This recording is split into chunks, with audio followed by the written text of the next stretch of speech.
Okay, everyone. Welcome to Malware Freak Show 2.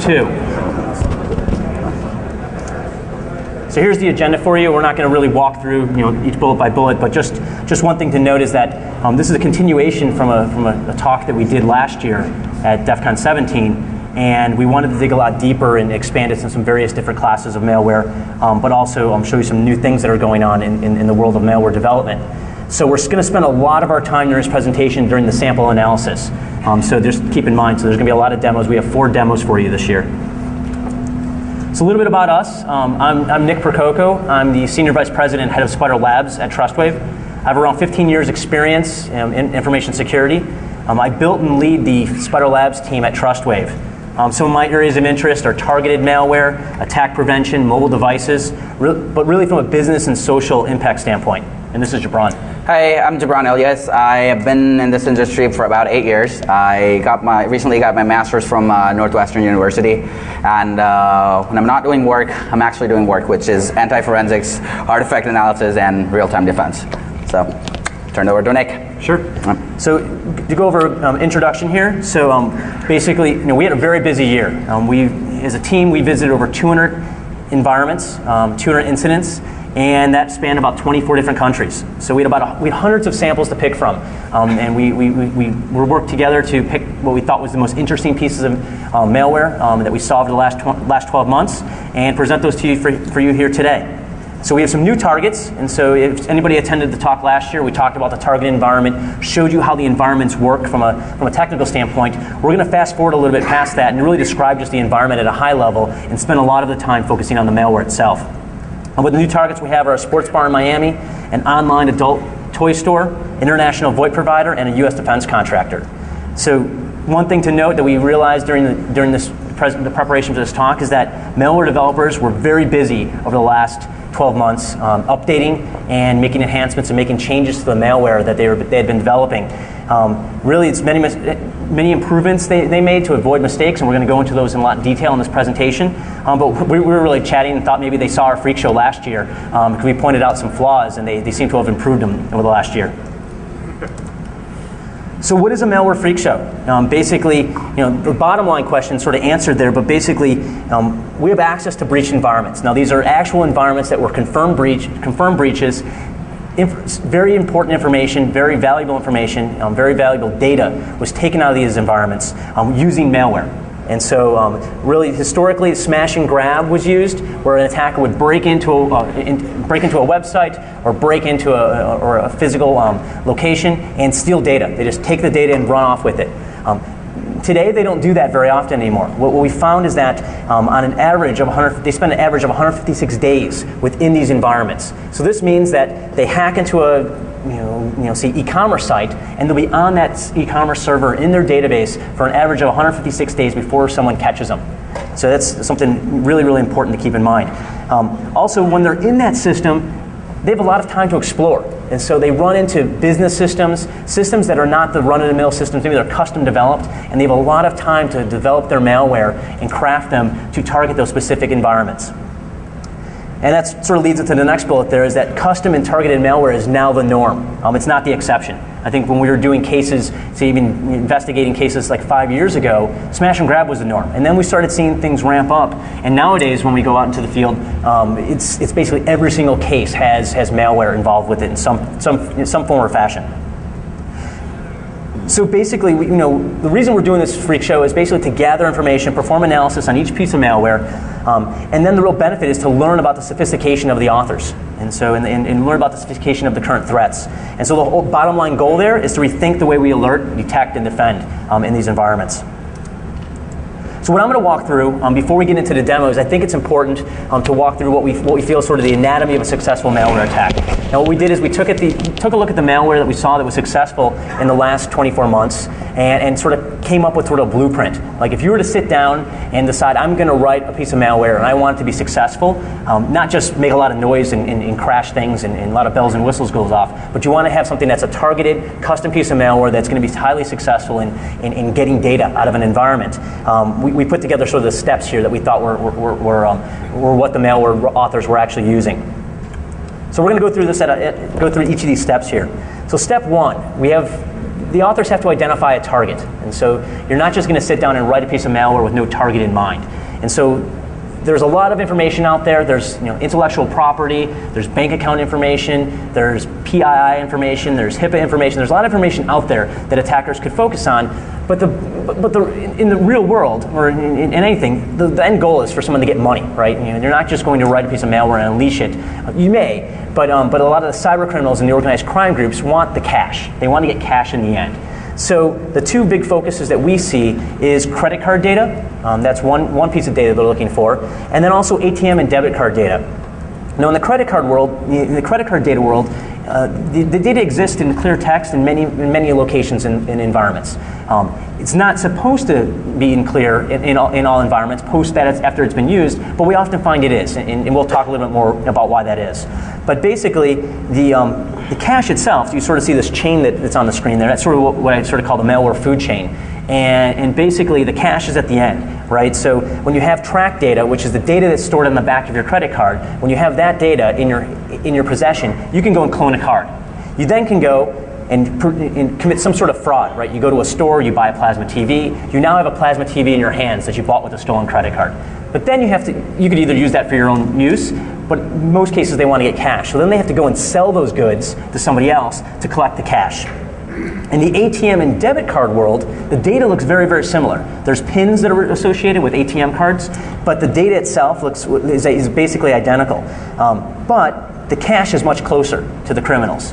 They get a hold of ATM card numbers and PIN numbers, and they can go to a machine and take out the cache. They don't have to find a buyer for that. And so we hear about large or organized crime groups who go and they'll hit a large number of ATM machines all at the same time, and they'll literally suck cash out of those machines, and now they have that cash. No one could, they don't have to worry about going on the street and finding a buyer. They know they have that cash and they can move on to their next operation. So that's where you've identified the target. So it may be a bank, an ATM network, or an organization that takes credit card information, maybe your target. Now developing the malware, so really we break these things down into sort of the big three. These three functions are basically going to help you obtain the data in the most efficient way. So a keystroke logger, a network sniffer, and a memory dumper. And so we're going to go through those. I'm not going to talk to detail what those are because when Jabron does some of the demos, we're going to touch on the network sniffer and the memory dumper. Everybody here probably knows what a keystroke logger is. It records keystrokes, but they're using this, but the attackers are using this in a little bit different way. And so I'll just touch on that real briefly, is that when the data itself is being inputted into a system, the data itself is being inputted via a keyboard type device, a swipe device. If anybody ate here at one of the coffee shops or someplace and you saw them swipe your card, that data is actually being input into the system just like you would if you typed it in. It's just being read off the mag stripe and input in the system. Nothing really special is going on. And so then we also sort of have their sort of disk parser with a question. We often don't see that. Now there is data sometimes stored in the system, but it'd just be easier to take the file and leave. The persistent types of attacks are going to use things that are going to try to access data when it's being used in an active state. If you think of a system that is obtaining data encrypted, it's releasing data encrypted, it's storing data encrypted, what better way of obtaining that data than through things when it's either on the network in the clear, if it's in the memory in the clear, or being entered into the system in the clear. Some other design considerations, naming convention. Blah blah.exe is not the best name to use if you're trying to be stealthy in an environment. And then choose something like svc host.exe. That's much better. Most IT administrators that are looking at their task manager are not going to notice that as something out of the ordinary. Also, slow and steady wins the race. The attackers and the attacks using malware that we see are very successful. They don't jump in there and make a lot of noise and start doing a lot of damage. They're going to stick around for a while. The malware is going to run and just collect data and siphon it out of the environment. And then, of course, persistency. When they reboot a box, you don't want to have to reinstall your malware. You want to be within that system and maintain persistence through many, many reboots. And then data storage as well. You got to make sure that the data you're collecting is not going to fill the hard drive of the system. So here's step 3, basically infiltrating your victim. So we have a couple different ways. You have basically the physical way, and we see these attacks. You walk up to a computer, you stick a USB key in, and it basically puts the malware on the system. That's a physical way. The easy way that we often see is sort of remote desktop and default passwords. We see those all the time. Now the malware itself that's being installed has complex properties. The attack vector is very, very simple. And it's something that should not be there, but it's that we see that hundreds of times in many environments. And then you have the Uber way. You have basically the O-Day. And we do see that from time to time, but in most cases the attackers are going to use vulnerabilities that are rather old. Things that have been around for a very long time, and basically they're just available there for the attackers to take advantage of. Now, finding the data. Now, the software we found holds the secrets, right? If you're on a system, you're looking to find out where that data is stored within the environment. The task manager is a really good tool. You can see the processes that are very, very busy. That usually is a place where there's data being processed, and that's where you can then hook your memory dumpers into. And then the folders, the processes folders, temp files, we still see those containing a lot of data. Configuration files that contain debug parameters. You turn the debug parameter on a system, and sure enough, it starts logging all the activity that it's doing to the hard drive. It's typically there for someone to troubleshoot it, but it makes the attacker's life pretty easy. And then, of course, the wire. In most environments that we run into, even financial institutions, the data on a local network is often not encrypted. Now, it's encrypted when it goes across the internet to other locations, but when it's on a local environment, many organizations don't feel that it's important that they encrypt that data as it's being transmitted between systems. So that's a big place where you can find data. Then getting the loot out. Basically, once you try to get the data out of the environment, most of these environments have little to no egress filtering. So you don't have to worry about just trying to, it's just limited to, say, port 80 or 443. But that doesn't mean use 31337 as the port you use to send that data out. Don't reinvent the wheel. Use what's commonly available, common internet protocols. And because really, the IT security professionals that are going to look at those firewall logs are going to look for freaks. They're going to look for things that look out of the ordinary. If you're sending your data out of port 80, they're probably not going to notice it very quickly. The last step here, basically covering your tracks and obfuscation, we find this is rather sometimes optional, right, from a successful malware attack. Like I said earlier, we found the average of these attacks lasted about 156 days. That's a long time for someone to be in the environment before someone noticed it. So trying to be covert and trying to cover in your tracks, not always extremely important, but it can help. Now, some notes though: don't be clumsy. This is successful. Something to take away as far from the successful malware writer has to put within their malware. Basically, crashing systems, that's sort of bad. Filling up disk space is really bad, and we've. And filling up disk space, you might get away with, because a lot of the clients that we see sometimes actually aid the clients. We've seen an instance where the attackers were kind of filling up the disk space, and guess what the IT guys were doing? They're installing another terabyte hard drive, and then another one, and then another one, and that's not it. So when they spend enough money, like $300 on hard drives, they're like, yeah, let's delete the 2003 accounting data, 2004, and finally they picked up the phone and said, hey, Trustway, we need your help. So it's kind of a note there. Yeah, and then command prompts popping up. We've seen some malware that's poorly written that does those types of things. That's just stupid, right? You have things popping up. We actually received a call from somebody who said, I think there's something going on in our system, and it was because the mouse was moving around by itself. So making things obvious to the end user, even to someone who's not technical, is not a good sign. But then you want to mess with the investigators and the cops, right? So you don't want to make things easy. MAC times, you're going to modify those to match the install dates of a lot of the utilities or the files that are in Win32. We're going to show you this. A lot of these new attributes here came into play in the last 12 months. They started doing these things. Obfuscating output, we're going to show you that in some of the new malware samples. Packing, basically packing the bag of tricks using packers. You don't have to pack the custom malware you wrote because AV is never going to detect it. But if you're bringing along some other utilities, you have to actually pack those in order to really be covert in some fashion. Basically automating but randomizing events, and we're going to show you some things that are going on in some of the latest pieces of malware. But most of the malware writers today are basically lazy, right? So they're going to install this malware and they don't want to keep coming back. And so they want to watch a website or watch an FTP directory and just collect the data as it flows in after they've installed this malware in many environments. So randomizing those events can help avoid detection as well. And then rootkits. So that's one of the latest pieces we've been seeing in this type of malware is they're getting away from executables and diving down into using rootkits. So now we're going to jump into some demos. And so like I mentioned, we're going to spend a lot of time, big portion of the presentation in the demo aspect of it. So let's talk about this environment real quickly. This is the memory rootkit malware. We gave this guy the code name Captain Brain Drain. It is basically, it looks like a normal Windows file name. Sort of they get the win for file name choice. It targets Windows platforms. Now the key features, I'm not going to talk about that because Jabron's going to demo all of those for you in a couple minutes. But I'm going to talk a little bit about the environment. This was a Miami sports bar. It was an elite location, had a lot of celebrities that frequent that location. The IT operations was outsourced to a third party. This is not uncommon. Most organizations below normal enterprises outsource everything, and so they have really no ability to manage these systems themselves. So they're going to outsource it to another company. When we talked to the owner, we talked to them and asked them about security, about what they do with their systems. He basically said he was getting notices from his bank about online security and compliance, and he basically gave him a headache, so he just basically tossed him in the garbage. He basically admitted that to us. And then the other sort of byproduct here is that the point of sale system was also the sports bar's DVR. It was also the DVR server. So if you ever wonder what goes on in a Miami sports bar after hours, you really don't want to know. If you sit in a bar and you see sort of this long, flat, hard, sturdy bar, and you're sitting there having a drink and eating some food, if your fry falls off the plate, the 5-second rule does not apply. So now we're going to jump into some demos. All right. So can everyone hear me okay? In the back?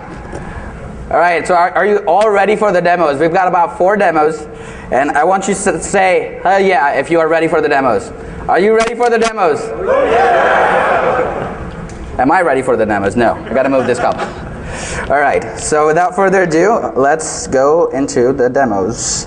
Okay, so the first sample I have is, it's called the memory rootkit. So as Nick mentioned, a lot of malware, now that databases are getting encrypted, we can't really do just smash and grab.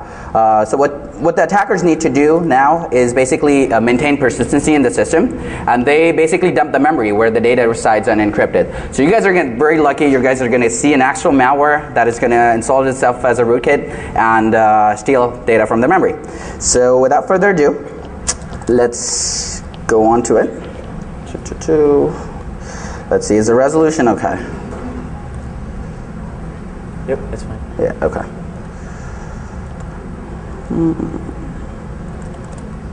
Okay, so I'm going to go to the folder that has the memory rootkit malware.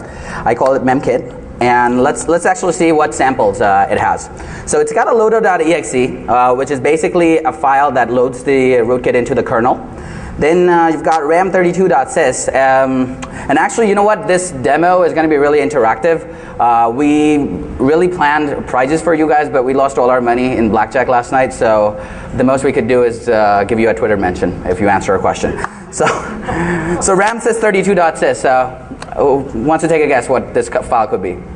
This is actually the actual rootkit that gets installed, and searcher.dll that has the track data expressions and whatnot to enable to search the data on the hard disk. So let's actually see what loader.exe is all about. So I'm just going to run a strings command on loader.exe, and I'm going to show you what it has. So as you can see, the usage of this, attackers, they program really neatly too. So they have like a whole usage area in the program. I is to install the system driver. It must be in the current directory, so they're helping us out as well. R is to start and resume the capturing. So if you have the malware on the system, if you want to start or stop, there's an option right there. S is to stop the capturing, and U obviously is to uninstall. And they also tell you, hey, it doesn't uninstall until you reboot. So pretty helpful there. Okay, so what we're going to do is just load this rootkit into our kernel. So as you can see, loader.exe, I just give it an I switch, and it installs ramsys32 driver. Now we want to run this. We want to start this, right? So loader.exe R. So far so good. All right. So now we're going to go to this Windows folder where malware actually dumps the files. So I'm going to sort my files by date modified, because the file should be created right now. As you can see, we don't see any files. So what I'm going to have to do, and actually, can I let you guys answer this? What do I need to do here? Show it in files. All right. You guys are on this, all right? Okay. And I'm going to sort this by date modified again. Oh no. No, it's not the demo. There's one more thing that the malware has. Anyone wants to take a guess of what that could be? There you go. You're getting a Twitter mention. All right, so we go to view again and we uncheck this box, hide protected system operating system files. We do that, it gives us a warning, but what the hell? Just go with it. Okay, so now we see a weird looking file. Can everyone see it? 7152, whatever the random digits are. And it's 0 KB right now. So why it's 0 KB right now? Because we haven't sent any data to the memory for the malware to attack. So I'm going to open this file in TextPad, favorite text editor. And all right, are you part of the team?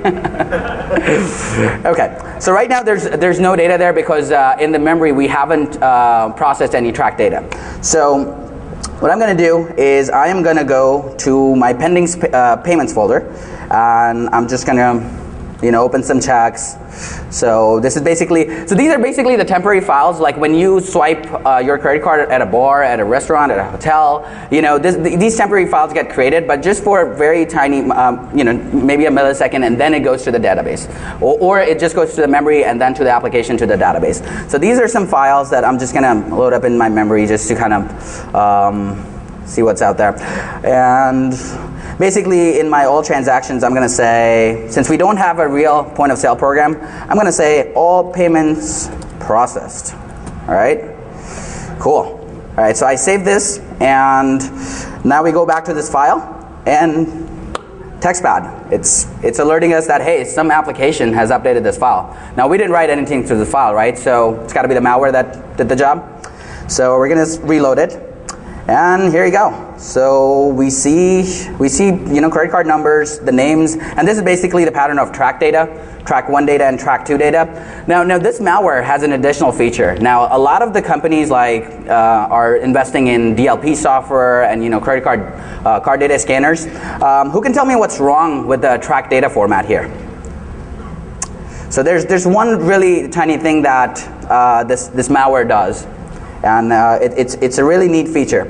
So if you see here in the first line, after these numbers, right before the tangent of dark tangent, we see a percentage sign. In track 1 data format, in the real data, in the real file that I opened, we see a caret character. Now this is actually a big indicator for track 1 data, and a lot of DLP software, they code this into them so to be able to detect track 1 data. So what the malware is doing is replacing all the caret keys and replacing it with a percentage sign, so if anyone's searching for track data, they won't get it. And you guys might be wondering why people don't just search for cardholder data. And that's because a lot of times when you search for cardholder data, you get a lot of false positive, a lot of noise. So a lot of people just search for track 1 and track 2 data.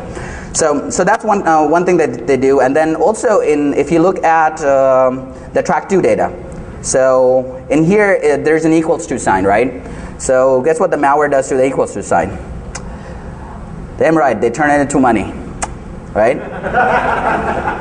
So that's basically how neat their output is. As you notice, my file, my actual transaction file had a lot of other stuff, but when the malware runs and it searches the memory for the data, it basically parses out just the track data and it puts it in this neat format. And the last feature of this malware that I want to demonstrate is that since Nick mentioned, they don't want to come in every time and rotate the files themselves. So it has an automated feature. So what it does at about 10 a.m. every day is that it changes the file. So let me change the file the system time to 9:59, and I'm gonna make it a.m. So right now we see the date modified 7/31/6/24. Right. So right when the clock hits 10 o'clock, this basically becomes 0 KB, and the new time is 10 a.m. So any guesses what happened to the data in this file? So this is our file. Now it's got no data. So what happened was this malware actually rotated the file and it created a new file with today's date. So it says S 2010 731, and this is the file that has all the data. So if I just do word wrap, you'll see the exact same data that you did in that file. So that's basically it for the memory dumper malware, and we're gonna move on to the next malware now.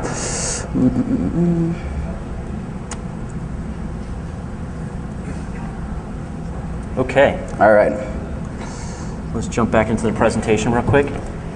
So this next piece of malware is basically a Windows credential stealer. So we gave it the code name Don't Call Me Gina. And you'll see when we're going through this why the file name is sort of a good choice as well. But again, the target platform is Windows. Now the victim here, just a little set this up a little bit. This was an online adult toy store. They had about a 100-person company. They had some stores as well, some physical locations.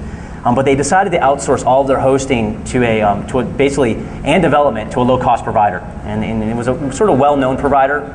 They found the information about that company in sort of the back of a tech magazine. It looked really great, and just like everybody else, when they're shopping for hosting providers. And basically, they found that there was remote desktop enabled, which basically was a terminal server. And so, just to set it up a little bit, the attackers were able to get into the remote desktop or system or the terminal server that was used by the hosting provider to get access to all the systems they were hosting. And so I'll set that up for you. And then one other piece is that at the end result, the attackers were able to then modify the adult online books on toy stores website so that it would query the database when you called a certain page, and it would dump all the latest transactions into a web page for them to then go and download.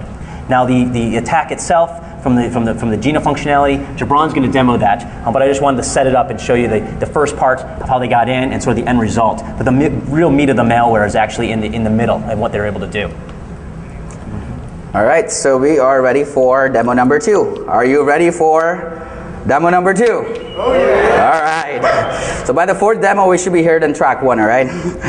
So, all right. So this is actually one of my favorite malware, and actually this relates to all of us because a lot of us, if we don't use Windows XP computers, we touch it at some point in time because they're so damn insecure. But anyhow, so I'm going to show you the pieces of the malware, and I don't know why when I do it first time it doesn't do it. Anyway, so call it Gina, and let's actually see what's in this package. So we've got fsgina.dll. Now, who can tell me what msgina.dll? Anyone have heard of msgina.dll? We got. Yeah. So it's basically, it helps with the authentication process, right? So when you see that screen with your name on it and says, "Hey, come enter your password so I can steal it," that's MSGina or a slight variation of it. So fsgina is basically a variation of msgina. It tries to get loaded with msgina so that it could capture the passwords upon legit logins. Now fsgina.reg is actually an automated script. If I just run this, the malware is going to load in the registry. But I'm gonna be nice enough and I'm gonna show you guys exactly which key it changes in the registry. And this timestamp.exe, that is actually a piece of malware that actually changes the time of the malware files. So I'm going to copy these 2 files, fsgina and timestamp, in Windows System 32 directory. So what we're going to see is that these 2 files basically, they show up at the top, right? So a lot of times when we're investigating a Windows computer, for a friend or your mom or your grandmom, whatever, you basically go through to this task manager of a Windows System 32 folder, right? To check, hey, is there a malware infection there? So likewise, attackers know that, and what they try to do is basically try to hide their malware around the time when operating system was installed. So this timestamp utility actually does that for them. So I have this command here that is going to change it, but I'm going to tell you a reason why I chose this time, Saturday, 4/13/2008. It's not because it's my birthday, but it actually has a meaning. So I'm going to go to System 32 folder and actually check the time of msgina.dll. Now, if I'm a good malware author and I'm actually on the system, I want my FSGNA, like the fake SGNA, to have the same time as MSGNA. So it's basically 4/13/2008, 10:42 p.m. So what do the malware writers do? They do the same time. So if you notice right here, FSGNA right now has date modified of 6/16 and date created of 7/31. Right when I run this command here, it's going to change the time. And look what it changed it to. 4/13, 10:42.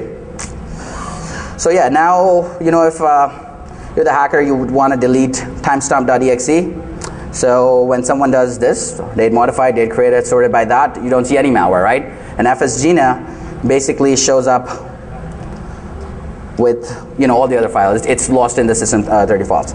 So now to infect FSGNA and to WinLogon process, we actually need to change a registry key. And the registry key that you need to change is you go to HK local machines, software, Microsoft, and it's a lot of people would think it's Windows, but it's actually Windows NT. So you go to Windows NT, current version, and find WinLogon folder. And basically, all you need to do is add a string value, and you call it GINA DLL. And when you add GINA DLL, you also have to give a path. So I do a lot of typos, so I'm actually gonna make sure that I just copy and paste. All right, so what we're doing is we're saying, okay, add another registry entry. So when winlogon.exe loads with the operating system, it's going to load MSGNA, but it's also going to load FSGNA. And FSGNA is going to be the malware that is actually going to take the data. So now that it's here, I'm going to reboot the computer. And we are going to log on to the system to see if it actually works. Yeah, so while it's rebooting, I guess it's going to take a couple seconds for it to reboot. It really sort of raised the question about sort of third parties, right? We see a lot of environments, especially organizations who don't have the ability to manage their own systems, putting a lot of trust in third parties. And we see a lot of those third parties letting people sort of astray. I mean, they say that they're supporting the systems correctly. They say they're securing the systems, but they're actually not. And so when we see these environments, really the organization was compromised because a third party left their perimeter really laxed. And so I think it should be coming up soon. But basically that's the main takeaway from this piece of the demonstration is that once that file is on the system, it not only left that one organization exposed, but all of the clients that were accessed through that terminal server also were exposed as well. Right, and remote desktop, I know when it came out, everyone jumped on it, and still now, we see a lot of the environments that say, okay, yeah, it's remote desktop, but it's secure. It's encrypted session. But just to get to remote desktop, if you're running remote desktop on port 3389, your chances of getting pwned are really high, because what the attackers do these days, they're looking for remote entry points, right? They're looking for low-hanging fruit. So if they get remote desktop, VNC, PC anywhere, yeah, believe it or not, a lot of people still use it, and so they basically write cracking programs for remote desktop, and once they get into one, it's their way then. So what I'm going to try to do now is try to log on with fake credentials. I'm going to say, hey, DEFCON, blah blah blah, and just try to log on. But just to kind of show you that all the fake logins, the malware is not going to care about. So we log in with the correct credentials, and when we go to Windows System 32 folder, what I'm going to show you is that there's going to be a file, and the file is going to be just plain text file, and we'll see how clearly we can see the username and passwords. So we go Windows System 32. All right, so you see, on 731, it created a new file, users.dat. So let's double click it and see what it has. There you go. So all it has is my machine name, then it has TW, that was the username, and the password. So basically, you saw me writing DEFCON and all those other fake ones. It only captured the one that it needed to, and that was the legit one. So with that, we're going to go to the next demo. It's called CTA. Actually, Nick's going to talk about it. Okay, so in the interest of time, I'm just going to go over this very, very quickly. But basically, this environment was a international VoIP provider. So they had a lot of customers. They had two different methods of sort of taking data into their environment. One was via kiosks, where people were buying sort of these prepaid cards, and another method was on a website. And so basically in their hosting center, they had a server that was processing all of this data. Now one thing to note about this data center, when we went to do our investigation, we actually walked up and out came about 20 cats out of the data center, because it was really at a barn in the middle of nowhere. Is where this hosting provider was. And so we were sort of confused why all these cats were living there and living around these servers. But then actually just last week I was watching television with my son, and out came a commercial. It was Cats versus Dogs 3D. And I sort of had this revelation. I was like, that's what was going on. The cats were running the ISP. And so we'll jump in to the payment switch demo of the clandestine transit authority. All right, so are we ready for demo number 3? All right, you're kicking it. All right, so, hey, we got a background change. Awesome. So notice how we have this cool backgrounds for every little malware. So, okay, so we will go. This time it's perfect. So I'm going to go to the directory that has pieces of malware. I know we are running short time. Malware freak show, sniffer. Okay, so you see hider.sys. Now, if you learn from the fast, hider.sys is a rootkit. System32 DLL that has the configuration settings. Win32 is one of the special programs that you'll see. WinSurf32 is actually the controller. So what I'm going to do is I'm going to actually show you the settings of this malware. And this is, again, pretty System32 here. So as you can see, the settings are such that the log would be in Windows directory, system40.log. Here's a command line for a malware, win32.exe with these options. Now, with looking at just these commands, can you guess which tool it is? All right, it's basically ngrep. So they've changed the name for ngrep, and they're running, it's basically a sniffer malware, right? So it's going to sniff the internal network for confidential data. Now this password, don't know yet, but hostname hackers. We had to change a little just for this demo, but hackers.spider.com. There it has a username and password, and off you go. So let me clear the screen and actually run the malware. So nothing happened. The malware runs pretty silently. What I want to show you here is that if you check the task manager, you're actually not going to see it. And last year, I know someone asked me the question, if you don't see it in Task Manager, would you see it in SysInternal's Process Explorer? The answer is no. This piece of malware, you won't even see it, because what all this malware is doing is loading the rootkit and actually starting it right. So I'm actually going to show you the file that it is supposed to store data in. And here you go, system40.log file. Right now, again, there's no data because we haven't done any network transactions of cardholder data. So I am going to go to my fake point of sale application and communicate on port 5500. So I'm going to go to this payments folder. It's going to ask me, what's your username and password? There, I'm a legit user. So I'm going to just browse to certain checks, temporary checks, and let's basically see what's out here. So Dark Tangent, he's got his card stolen again.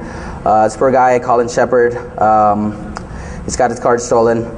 And this guy doesn't need cards because he has a lot of cash. And yeah, so, again, these attackers are freaking killing it, right?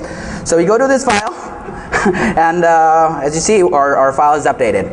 So when we see the output, we see that this is basically ngrep output. So if you use ngrep hour, you see basically the interface name, the poor min's regular expression for track data, and the IPs that it was communicating to. So now that file is there, what the attackers do to actually get the data. Now in the previous malware, what you guys saw that the attackers still had to come into the system to actually take out the data. Now this is one better. And we'll see how.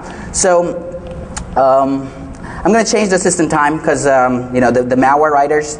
That's one of the shortcomings of this malware. Actually, they basically transferred the data at around the same time every day.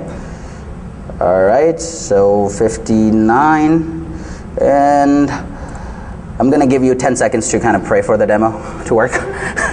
So So this is our FTP root directory. This is where the malware should dump data. And this is actually, we're running a local FTP server on the local machine. So it's 1 o'clock. Let's see, 1, 2, 3, 4, 5, 6. Oh. AM. The demo is not there. It's AM.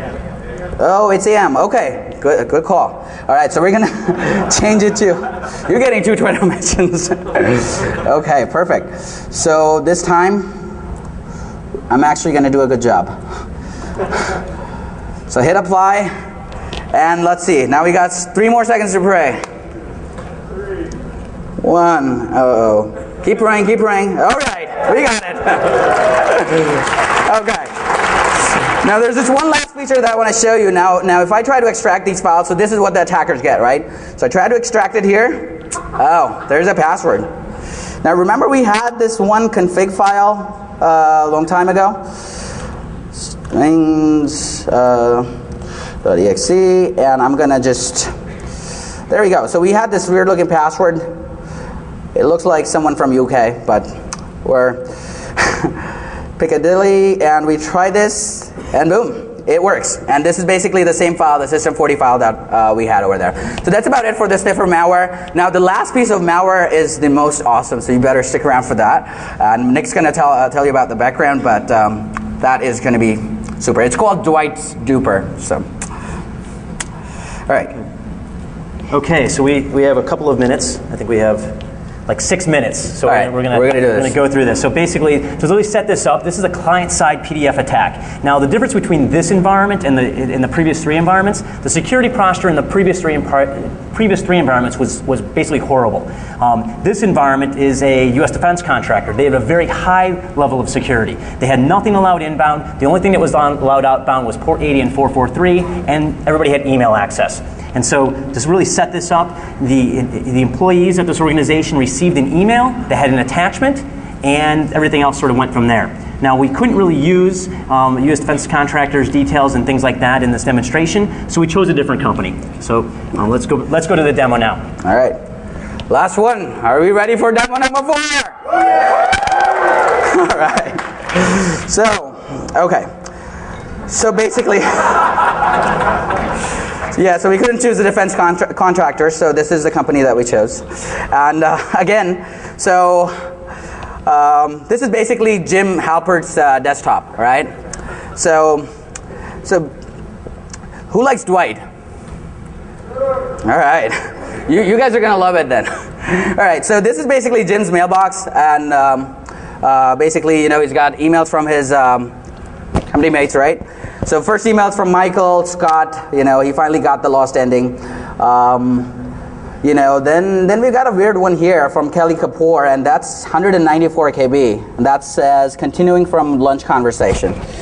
All right, so let's see what it's about. Oh, that's the pages full of rants again, all right?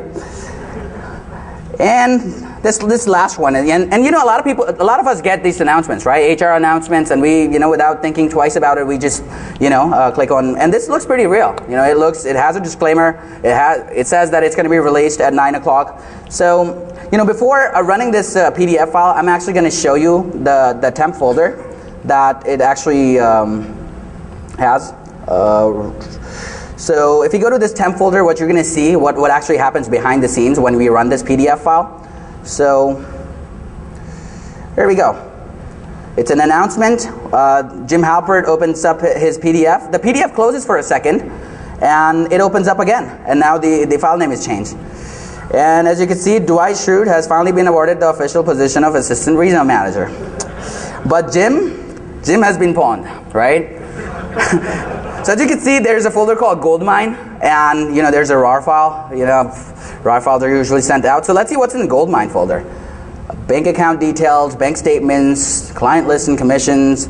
Oh, if Dwight's looking at it, Dwight prank logs. And with that, it's got Firefox passwords, IE passwords, and just about everything else. And guess where it comes from? It's basically what the attack is doing. It's basically taking all the files from the My Documents folder. It's RARing the folder into Goldmine and sending it out. And this is basically, the FTP server again. This is where it sends out. And again, there's there is a password on the FTP server. And so Dwight gets his data, and he basically has all of Jiv's information. So guess who's going to win the sales prize this year? Dwight Schrute. All right, and that's about it for our demo. This was our 4th demo, and thankfully all of them worked.